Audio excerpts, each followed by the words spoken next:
श्रीगुरुवे नमः। न गुरुरधिकं तत्त्वं न गुरुरधिकं तपः, तत्त्वं ज्ञानात् परं नास्ति, तस्मै श्रीगुरुवे नमः। ओम शांति शांति शांति। प्रणाम भवन। श्री आलू वाले बाबा जी का दिव्य ग्रंथ महावाक्य और अध्याय चल रहा भगवान जीवन मुक्ति, पेज नंबर 190 से।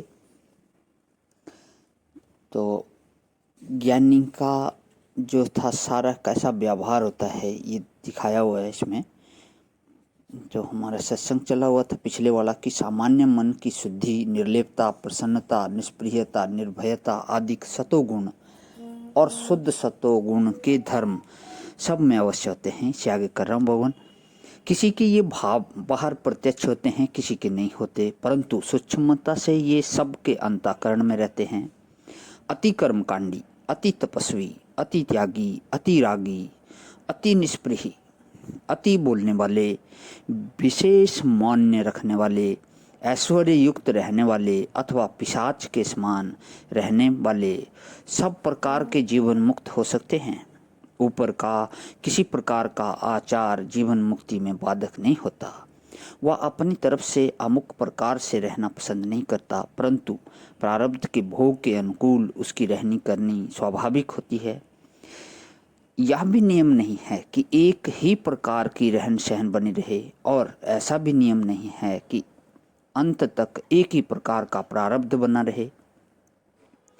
जीवन मुक्त की रहन सहन प्रारब्ध की पुतली के नाच के अधीन है।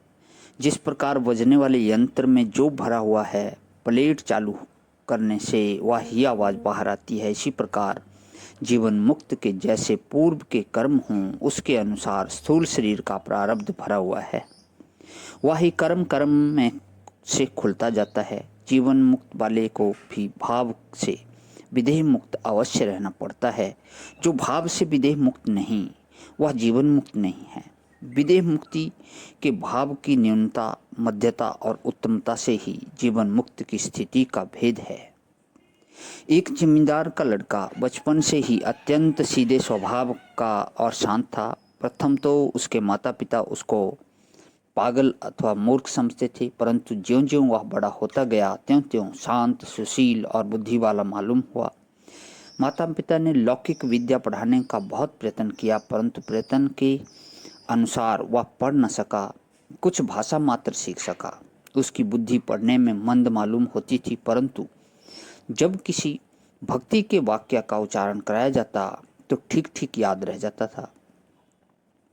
उसके यहाँ कथा, वार्ता, पूजन पाठ आदि हमेशा हुआ करता था। वह पूजन की सब विधि, पूजन के मंत्र और जो जो कथा होती थी उसको संपूर्ण याद रख लेता था।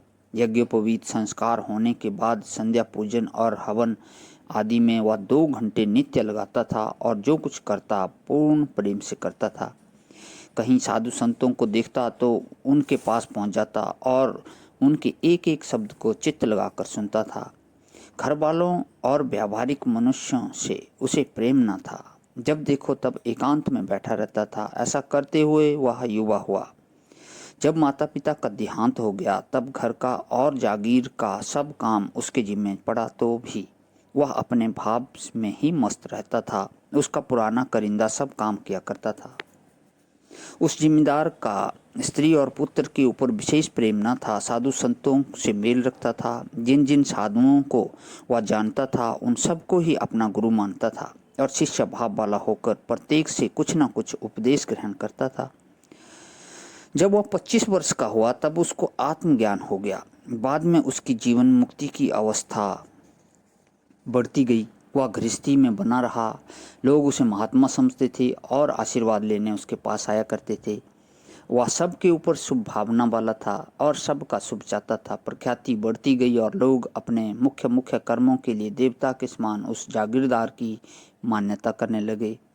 कोई बतासे बांटता, कोई 1.25 शेर, 5 शेर अथवा 10 शेर पेड़ों को मानता करता था और कोई जागीरदार के निमित्त ब्रह्म भोजन कराता था।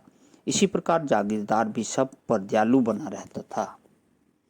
जागीरदार का करिंदा ईमानदार था, सब काम यथार्थ रीति से किया करता था। एक समय कई असामियों पर जमीन की भेज चढ़ गई।